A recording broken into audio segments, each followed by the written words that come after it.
Over the last few months, I've gotten a surprising amount of audiobook work through ACX, so I want to show you how I did that.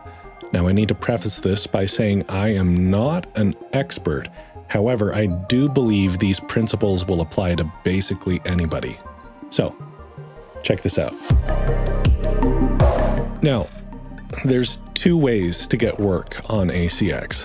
One, and by far the most common, an author will post a casting call for their book, you audition for it, and hopefully you get the job.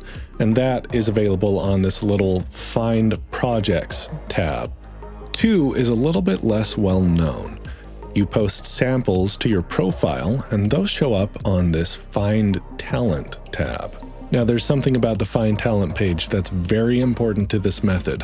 The default sort for samples is in chronological order of whoever posted them last. That means if you just posted a sample, you are at the top of the list.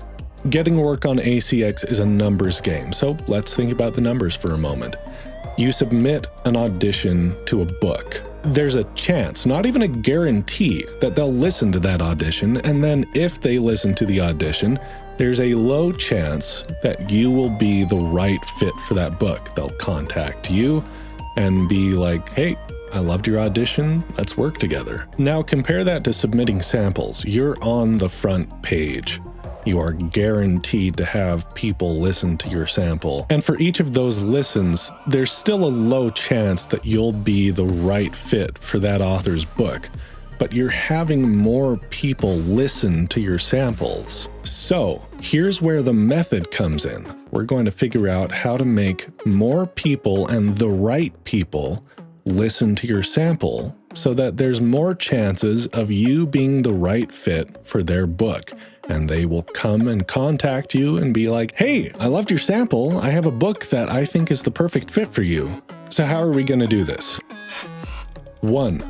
Post samples regularly, like as much as 3 times per day. The more often you are at the top of the list, the more people will see you. 2. Title your sample what the author is looking for. When an author is on the Find Talent page looking for a narrator, they don't care about the title of the book or any of that other stuff. What they care about is, does this sample show me whether this narrator can produce my book? And if you can put in the title something that makes the author go, hey, that's like my book, boom, you got their attention, because out of all these samples, you just stood out as maybe the one. So how do I do my samples? Well, check this out. On the title, I start with male or female, whatever you are. In this case, it's a male-female duet I did with my wife, which was really fun, by the way. Narrating the genre, and you can even go into the subgenre if it's applicable. And then I have a few keywords about the characters in the scene, and it'll give just a little bit of an idea of what's going on in the scene. And then I have the title and the author at the very end. Set your tags appropriately, since, they're required anyway. And I would like to mention with accent, do not advertise any accent besides your native accent unless you're very confident in your ability to perform that. Otherwise, just say whatever your native accent is. And then here I put a little description of the sample. Honestly, this is more for my sake than for whoever's listening to the sample, because they're probably not going to look at this. But this helps me keep track of it a little bit. And boom, adding sample.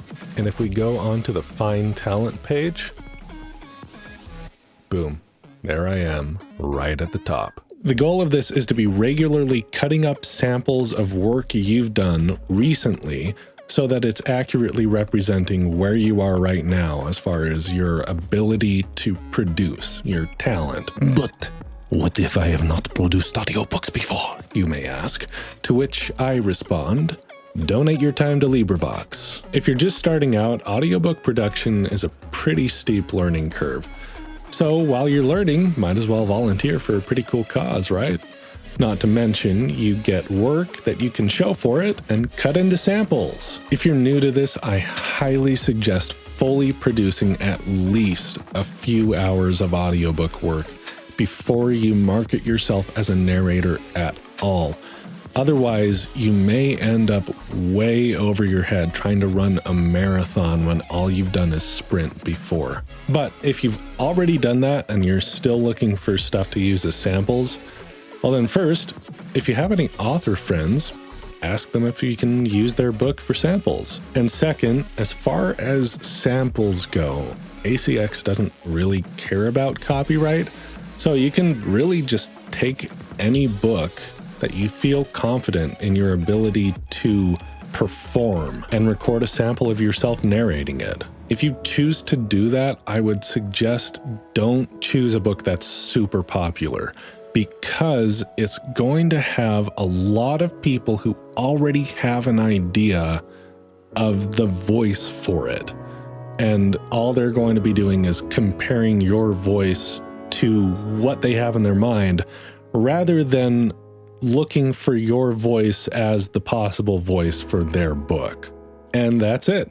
Upload samples every day, multiple times per day if you can, or at least as often as you can, as regularly as you can, to stay at the top of that list and have more people see you. And make sure the titles of your samples have keywords that authors are looking for. And if you do that, you will be surprised at who contacts you for audiobook work.